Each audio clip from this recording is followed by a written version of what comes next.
नमस्कार दर्शक बंधु मु राकेश कुमार नायक स्वागत जनाऊँगी दिग्दर्शन न्यूज चैनल को।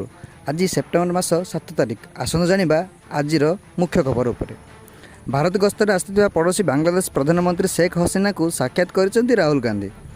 एथर कटक दुर्गा मेढ़ भसाणी बेले सबु मेढ़ लागिबो जीपीएस। भसाणी बेले केउ मेढ़ केउंटी अटकी जानिबाकू लगाजिबो जीपीएस। कार पछरे बसुथिबा यात्रीଙ୍କ ପାଇଁ सीट बेल्ट पिंधिबा बाध्यतामूलक करा जायछि बोली केंद्र मंत्री कहिसेंती। निमापड़ा स्थित गोविंदपुर पेट्रोल पंप निकट एक मर्मन्तुद सड़क दुर्घटना हो जाएगी।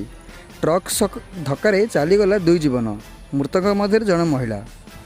पुरी समुद्रकूल थाना अंतर्गत बांकी मुहाणा नुआसाही अंचल न्यायपाई शाशुघर दुआर धारणार बसिले बोहू।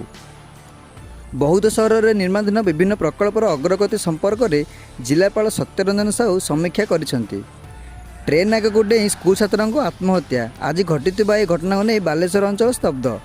मालकानगिरी जिला मरवाड़ी आश्रम स्कूल अंतेवासी मैंने 20 किलोमीटर चल चल जाए जिला अधिकारी अभियोग करने घटन लोकायुक्त ओडिशा कार्यानुष्ठान ग्रहण कर चिलिका गस्त कर माँ कालीजाई को दर्शन कले राज्यपाल प्रोफेसर गणेश लाल। झारसुगुड़ा जिला गुजपड़ा गाँव को नहीं पक्का रास्ता, विभिन्न असुविधार सामना करुछन्ति स्थानीय बासिंदा।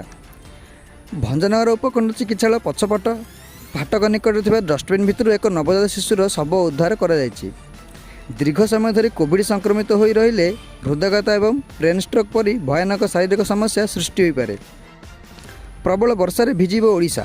पूर्व केन्द्रीय बंगोपसागर सृष्टि हो घूर्णिबलय जहाँ 48 घंटार लघुचापर रूप नेब। एमती न्यूज देखापी आमर दिग्दर्शन न्यूज चैनल को लाइक शेयर एवं सब्सक्राइब करूँ। धन्यवाद।